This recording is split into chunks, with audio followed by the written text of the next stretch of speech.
there is no part for you in this movie. Like, it just doesn't exist.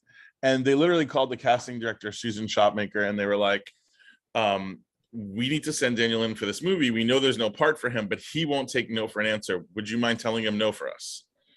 Like, and so Susan Shopmaker met me and she liked me and she was like, I would love to put you in this movie, but I just don't think there's anything. I'll give you the script, take it home. If you see that there's something in here that you really think that you want to be, I'll have you audition for it. And there was nothing. It was all so small, but I read it to my mom and she mentioned to me, like, why don't you try to be more than one part? And I was like, oh, that's like so weird. Like, I don't know how to do that.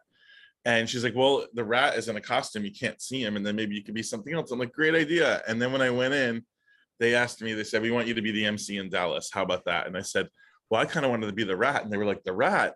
That was going to be like a PA in a costume. And I was like, well, who was going to do the voiceover? And they're like, well, you know what? We didn't even think about it. I'm like, it's the most important part of the movie. He describes the whole murder. They're like, well, how would you do it?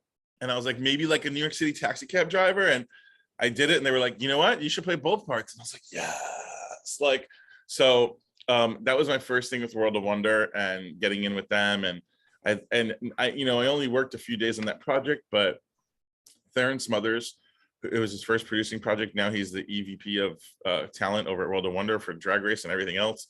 But back then he just kept me on set every day. He was like, come back again, hang out, come back again, hang out. So I got to really know the cast members and they were all my age, and it was so cool, especially Chloe Sevigny, who I really looked up to because she was also discovered by Larry Clark and then had an Oscar nomination for Boys Don't Cry. So I was like, that's a trajectory I would love to be on. And, it was just inspiring and fun. And for as little as I'm in that movie, I've gotten so much mileage out of it. I got to go to Sundance for the first time and I got to meet all these different people.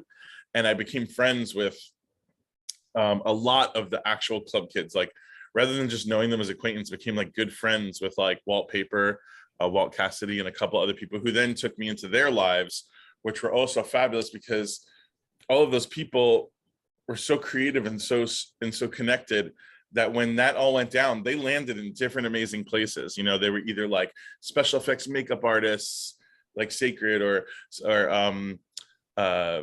doing the costumes on Sex and the City, or like this guy Arnie, or like they were like or Walt, who was like a curator at like an incredible gallery in Chelsea.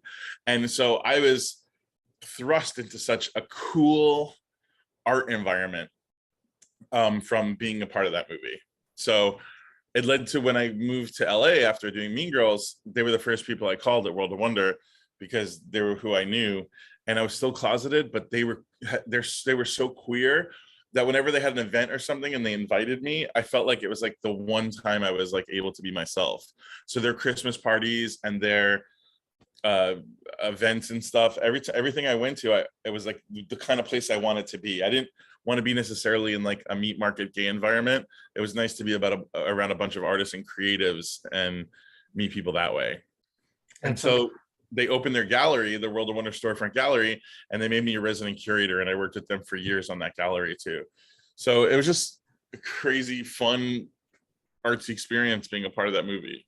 And which led to so much, as you say.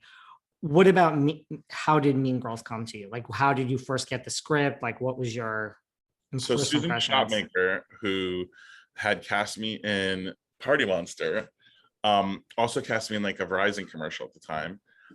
She was doing the New York casting for Mean Girls, and they were desperately looking for a Damian.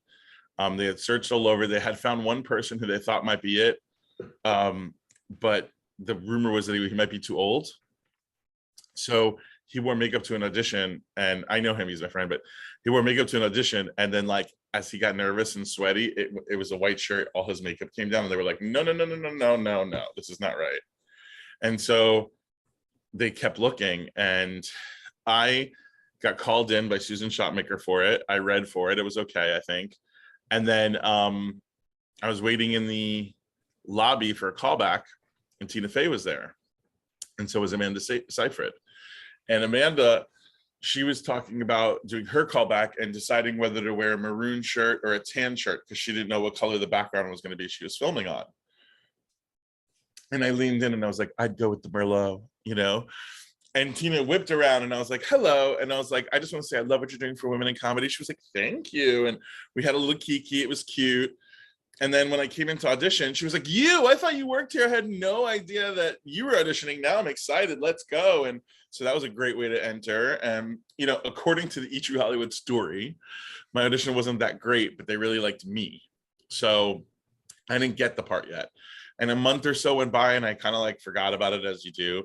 And then they called on a Sunday and they're like, Monday morning, we want to fly him to LA. He's going to have dinner with Lauren Michaels, Tina Fey, and the whole cast. And then the next day he's going to go on the Paramount lot and he's going to do the table read. They're like, but he doesn't have the part yet.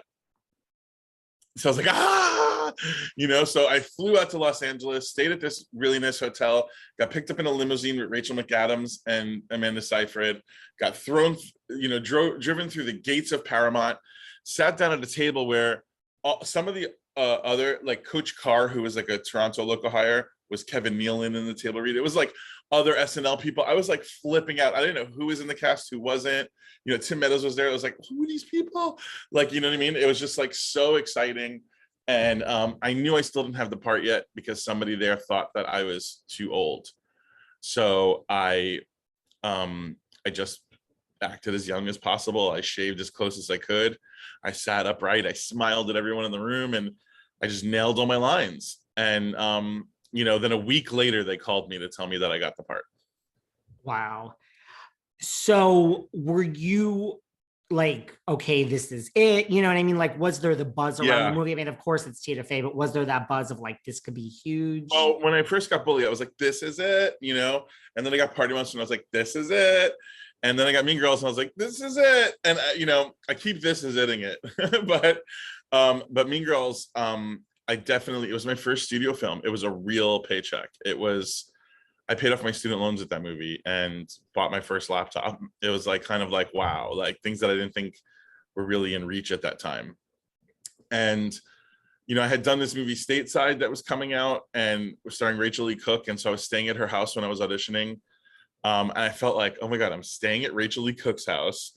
I'm like, Rachel's now been my friend for like 20 something years, but at the time it was still a new friendship. And I was like, how the hell am I at the girl from She's All That's house while I'm waiting to be in this movie with the SNL people? And like, I was just like, my mind's going to blow. Like, I can't believe it.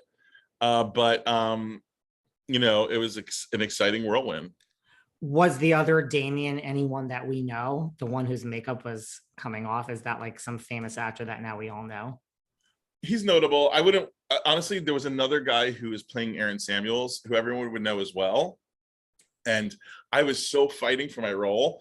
And he was wearing a beard and he like had like a Starbucks and a hat really low. And the casting director came over twice, Marcy Lurf, and she was like, you should take your hat off and sit up straight. And he was like, I'm good.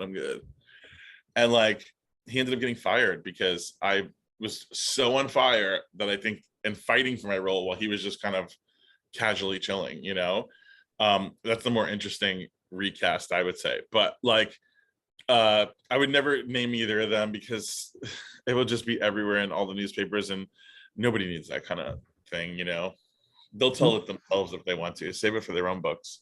Right, totally. Like, especially if the fire person is someone we know, yes, that will probably be everywhere because we know how that works.